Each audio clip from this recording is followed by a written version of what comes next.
Hey guys, Jordan here. Welcome to the final episode of building the ultimate budget sim racing rig. I've been using this setup for a little while now and I want to give you my thoughts on it as a whole. So in this one we're going to take a lap of the green hull, the Nordschleifer, and talk to you about how each part of the build performs. Black Friday's here and MSI are dropping their biggest monitor deals ever, including their QOLED lineup with discounts of up to 45% off. Models like the MPG 272 URX QD OLED and the MPG 321 URXW QD OLED are hitting their best prices yet. MSI are also running two other promotions in Pro Your Final Quest, where you get up to 70% in Steam credit when you buy selected components, and shout out for MSI when you can get up to £35 Steam credit for leaving a review on eligible products that you currently own.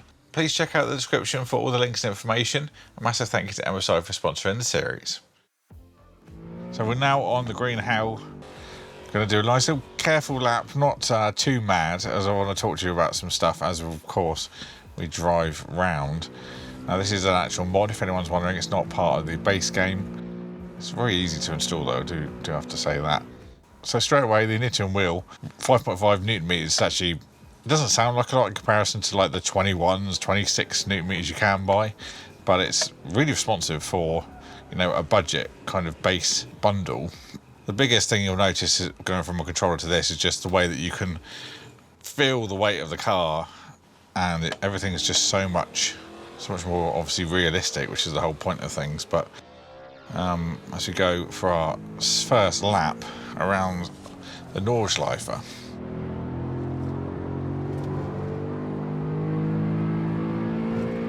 all the bumps and curbs come through really nicely.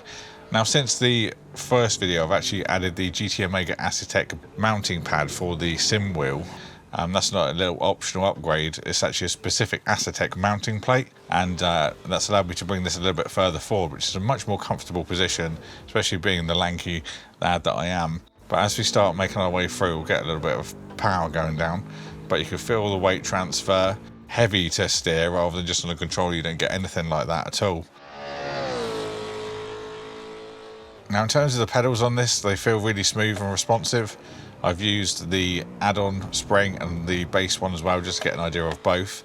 I've gone back to the base one just for a little bit of time, just to get used to heel toe. It takes quite a lot of practice doing that, so I'm on the softer spring for now.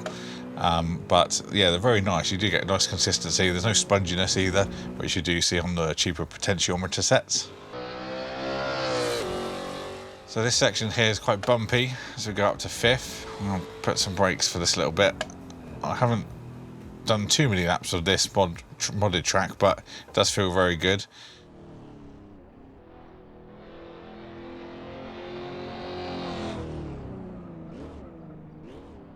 Now, the quick note on the shifter arm for the Nitro Concepts Cockpit. It's okay. I feel that it does need another point of contact. Like you see the Fanatec ones, for example, they're connected to the front and the back. As this one is at the moment, I do feel it's a little bit wobbly. I think if you were to run one long term, I would suggest maybe getting another and then getting a plate or something to bolt them together, just to kind of spread the weight a little bit. Because if you use the handbrake, I have been using it very kind of gingerly, because I feel that it's just, yeah, the one point of contact to the cockpit is just, it's not really enough, especially if you're going to be doing a lot of drifting or rally and you're really going to be cranking on the handbrake. You might want something that's a little bit more sturdy. Now the monitor, the MSI Mag 321 CUP has been great. The 31.5 inch 4K curved display, that's at 160 Hz at the moment, buttery smooth. A lot of people aren't going to have a dedicated PC for this setup like I obviously have used here. I'm in a very lucky position for that. So I wanted something that was budget but overall quality, so the 321 CUP has worked really well for that. Currently around £300, and the colour's really nice, and also the 1500R curve gives a nice kind of immersion. And for me, if I'm going to spend £600 on a monitor, it's going to be one that's at my main desk PC, not one that's bolted to a cockpit. So affordable, solid, and also keeps the kind of budget aspect in mind as well. Now, of course, I've got the MSI 5070 Ti running this game at the moment, and that's been rock solid too. I'm currently using 1440p as I've been doing a bit of streaming as well, and will be bringing a lot more streaming to the channel. I'm using OBS and things like that as well, but you can go for obviously 4K to match the monitor. 5070 Ti is certainly capable for it. So in terms of the setup, I think everything's a little bit more comfortable now, especially with that added plate. Everything's within reach, the nice wheel height, the angle's quite comfortable as well. And then I've been using this for a few hours at a time and it's been really comfortable. Really no complaints apart from the old shifter mount that we got on the left here. So I aimed for a $1,500 budget for this, and budget's always quite subjective, but to me this feels quite fair. This is literally the same price as my PC that I built back in 2010, which I saved up for by working minimum wage. So if I could pull that off back then, I think anyone that wants a solid sim rig could do the same with a bit of saving. And for that money, of course, you're getting the full direct drive force feedback, a rock solid cockpit, and also a monitor as well. Of course, there are ways you can save. Obviously, if you've got your own monitor, you don't need to buy one. That's somewhere you can save there. And of course, give them some more budget or more affordable options throughout the series as well for the different parts we've been using too. As we come down the straight, I just want to talk about something else. It's not part of the budget, but if you want to push the emotion even further, then I've been using the iFi Zen DAC 3, which turned up basically just in time, a USB DAC, an amp that sits on your desk and powers your headphones. Honestly, makes a bigger difference than you think as well.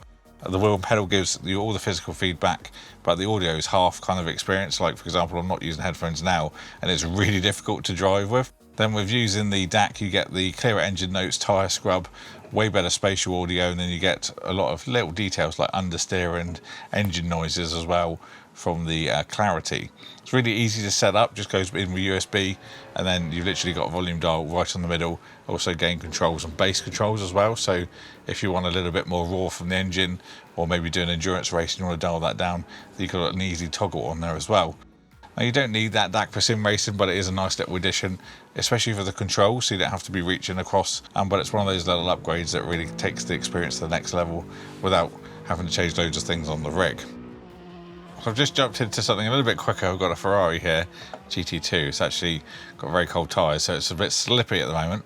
At this point, I've been using this for a little while now, and the whole thing just feels really natural. The Aztec bass pedals, Nitro Concepts cockpit, everything just comes together really nicely.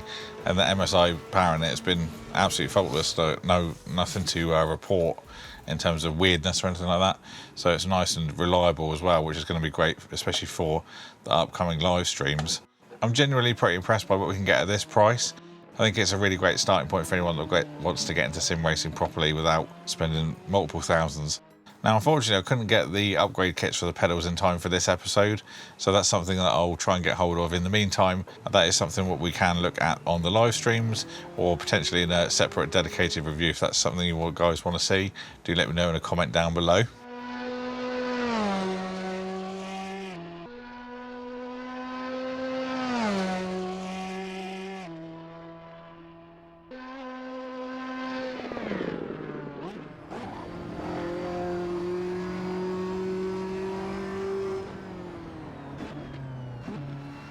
On that topic, if you want to see how this setup holds out over time, I am planning to do a weekly live stream on a Thursday from 4 to 6 p.m. GMT every week. So if you want to hang out while I do some laps, ask any questions.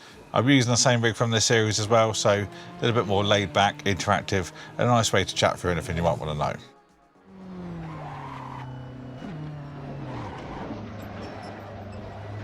Now, uploads will still be going up Tuesdays and Saturdays, so then we've got the live streams in the middle, so hopefully a nice little mix of content for you all. So thank you all for watching. I've loved making this series. Hopefully you've all enjoyed following along.